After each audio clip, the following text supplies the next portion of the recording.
Well, good evening. I am going to just start this lecture and we'll get started from that.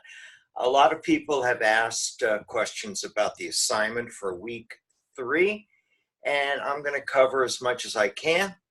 And thank you for joining me tonight. All right. So I want to remind you that in week 3, you've got your first milestone, which is the defining your product, service, the need, and the pricing. We'll go over all of that. And week 5, in week 5, we have the core competencies. In week 7, your refinement, and then your actual plan is due, your paper will be due in week 9. So week 3 guidelines. Let's go over all of this and let's see, what this paper is all about. So section 2, branding and idea content. So corporate mission and how the new product or service aligns with it. You need to find out what the mission of the company is and how the product or service aligns with it.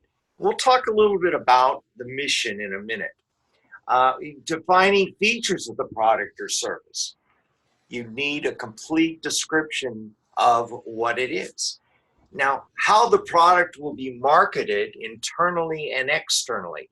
Now, we're going to talk about a SWOT analysis, but when we talk about marketing internally, we're talking about within the company, coming up with strategies and tactics. And then externally, we're talking about implementation. Then we go in how the company is differentiating from the competition. So that's pretty easy to understand. And the alignment of pricing with market position and corporate mission. So when we talk about market position, we're really talking about where it lies in the market compared to other, the competition. So what is the market share? And some of these things, if you can't find it, you're going to have to make an observation, but make sure you explain that it is an observation. And your substantiated opinion of brand effectiveness. Is the brand an effective brand? So if you had Nike, then Nike is certainly an effective brand. If it's Amazon, they are effective brands. Let's take a look at this. We were talking about rebranding and what does this mean? So rebranding is the reshaping, remodeling, and recreating of your business trademark and brand identity. It involves more than making a few changes to your established brand. You're basically restructuring your powerhouse and developing new, improved strategies that will enrich your business and create a closer bond between you and your clients. Does your company, did it rebrand?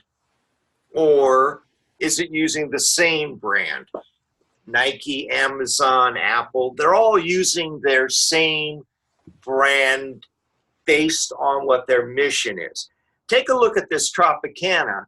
Tropicana originally had this look, which was on the left, and then they changed to the one on the right, which people would walk by. They had no idea. It was just off the charts. I mean, it just didn't work.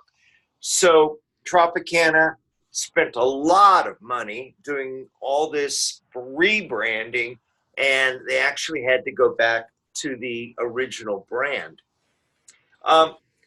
Nike.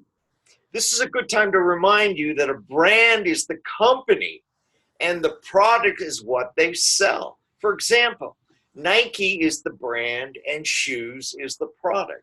Furthermore, let me also introduce you to another concept, and that is tangible and intangible. A tangible product is something you can hold in your hand, like a cell phone. And an intangible product would be a service like carpet cleaning. Okay? So those are really important things to talk about, especially in your paper, because you want to identify what a tangible product is and an intangible product. McDonald's. Let's talk about the mission statement. Now, this is McDonald's mission statement. McDonald's brand mission is to be our customers' favorite place and way to eat and drink.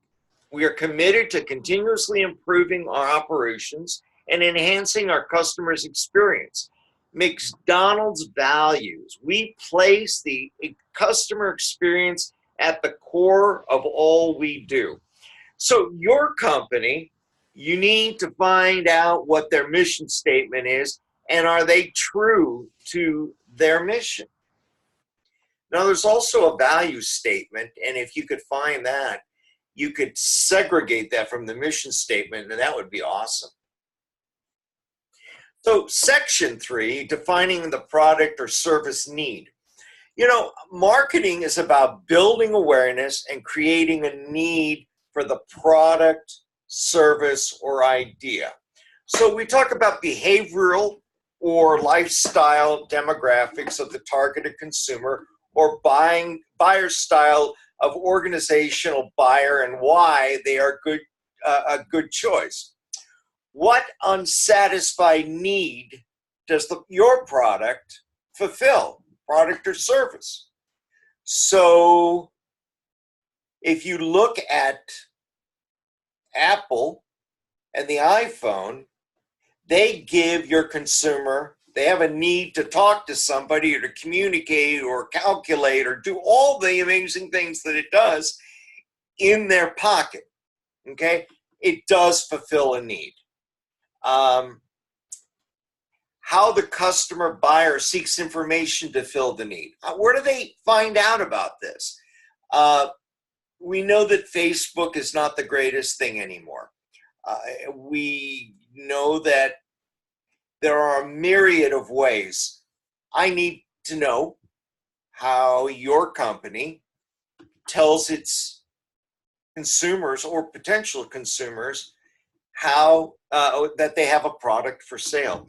By the way, there's really no reason to be in business unless you're there to make money. And in order to make money, you have to tell people you have a product. So how is the product purchased? Okay. Is it purchased in a brick and mortar, online? Where? If it's drugs, like pharmaceuticals, you know, you'd have to get a prescription and you can get it at a pharmacy. Why you chose the target market, why your chosen target market is the best choice. Okay. That's an observation, okay? Why your company chosen target market is their best choice. For instance, who buys diapers? Is it men between 18 and 34? Or is it women between 18 and 34? What is a target market? Okay, so a target market refers to a specific and well-defined consumer segment within the business's serviceable market, which the business wants to sell its products and services and direct its marketing efforts to, like women between the ages of 18 to 34 who have infants and are buying diapers. Defining a specific target market eases the marketing decision, making the process as marketers get to know about the most profitable set of customers and use most of their efforts and resources to woo them, to wow them. I'll give you another example of that. Okay, so you are a department store and you're advertising, you're in, you know, like in Michigan, and you're advertising online in Los Angeles. Well, that's not going to do you any good. Or how about here in Los Angeles, we have a newspaper and you're advertising products. It's just what we call scatter marketing. It's just out there, and your demographic is very, very narrow, and yet you're wasting a lot of money not targeting on just your demographic. You're targeting everybody, and so you have fringe on either side, which is a waste of money. Target marketing makes it easier for small companies to compete with large established companies, innovators to disrupt the market, and startups and other companies to get an advantage over their competitors. So basically, if you're a small company and the objective is to build market share, then what I would think would be the best way to do that is to find out what your market is and direct or target your advertising to that specific market. Instagram. A lot of people do that on Instagram. In fact, Instagram is huge now, and you can certainly target your audience there. Now, you need to know who your audience is, and obviously that's where marketing research comes in, and we won't talk too much about that right now, but I will tell you there's two types of research. There's primary research, which is the research you do live now, and then there's secondary research, which is research that somebody else has done, and you can either buy it or use it in order to come up with a better target or bullseye, basically, for your product. So you can follow the following steps to define a target market for your business, if you had a business or the business you're writing about. Segment the market. Segment your business serviceable market according to their demographics, geographics, psychographics, and behavioral patterns. Identify your USP, which is your unique selling proposition, is what differentiates you from the competitors. What makes you better than anybody else? And it's why the consumer will prefer your product over others. Why Apple over Samsung? Analyze your customer base. If you're already in business, the best way to define your target market is to collect your customer data and to analyze it, okay? That's what we call secondary research.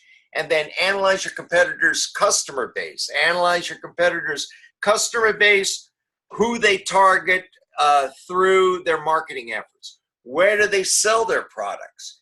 And you could either select a similar target market or choose a slightly different segment. So sometimes you can't always find your competitors' information, so you have to find something else that's similar and skews to that specific demographic. So in this next part, you explain the fixed and variable costs, okay? That might be difficult to find, so this again has to be in your opinion based on something that you've researched. How do these fit with the company's short and long-term goals? You're going to have to find that out from your mission statement. Narrative with a table to show calculation for cost categories. You're going to examine your competitors' pricing and explain reasoning for the differences between Adidas and Nike. What's the difference? They're expensive. Estimate how much you think the target market is willing to pay for your product or service. Discuss if this is due to preferences for social responsibility, okay, ethical behavior, or other intangibles. And then what pricing strategy, skimming, penetration, economy, or premium pricing is appropriate and why? Well, let's talk about what those are. So pricing strategy takes into account the current marketplace price of goods or services. Pricing strategy is also considering your costs and pricing your product appropriately so that you're able to make money off of your sales.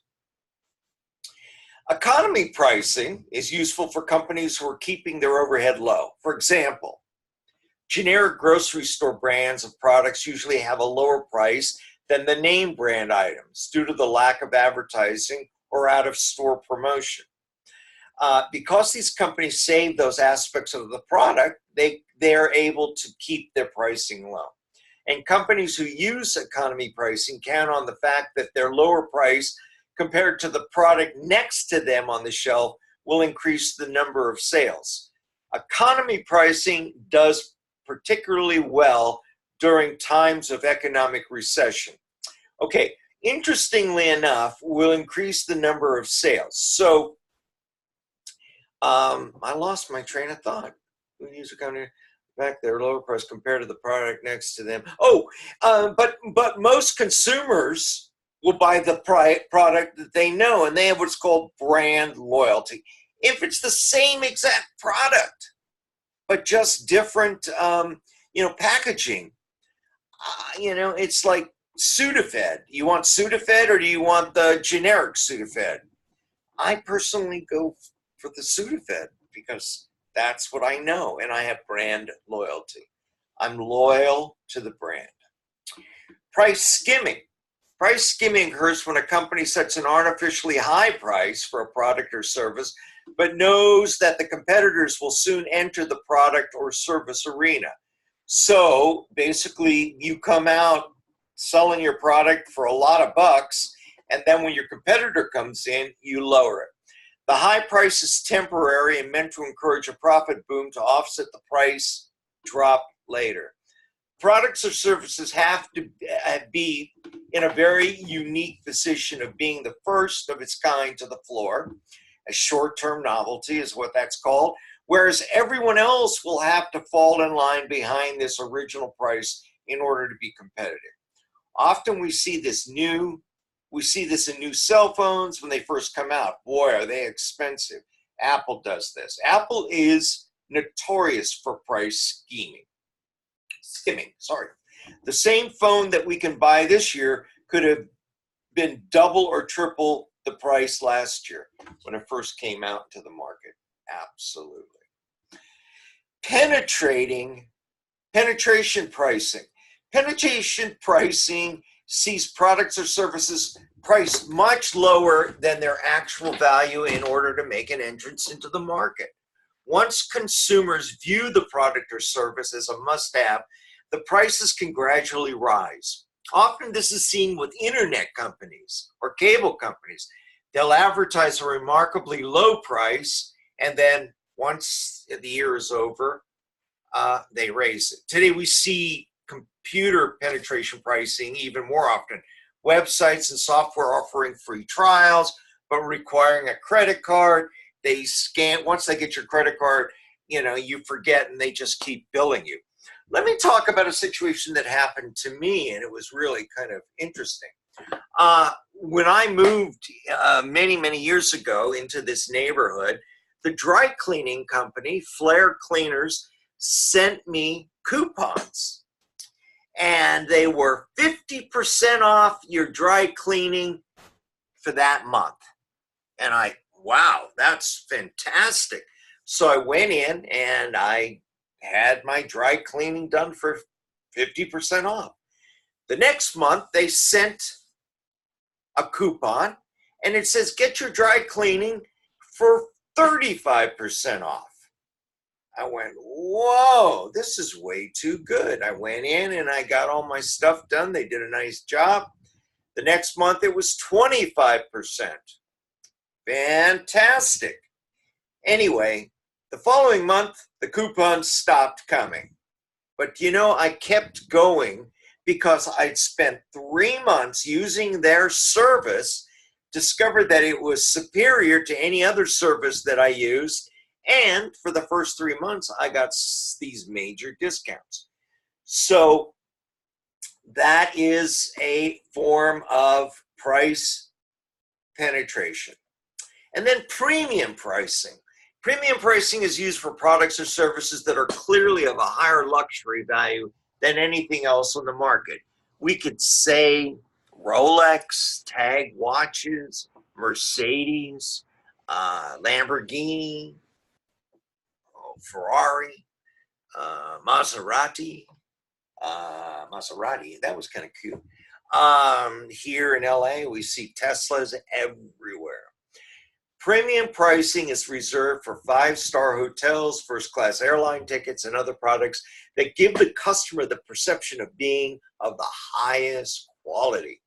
While premium pricing isn't useful for commodity goods, it does make your product or service seem more desirable and more buzzworthy than the less expensive similar products on the market. If you drove up to your friend's house in a $150,000 Mercedes, they're gonna just go, "Wow, where did you know?" It gives the perception of you being affluent, and and that is attractive to many people.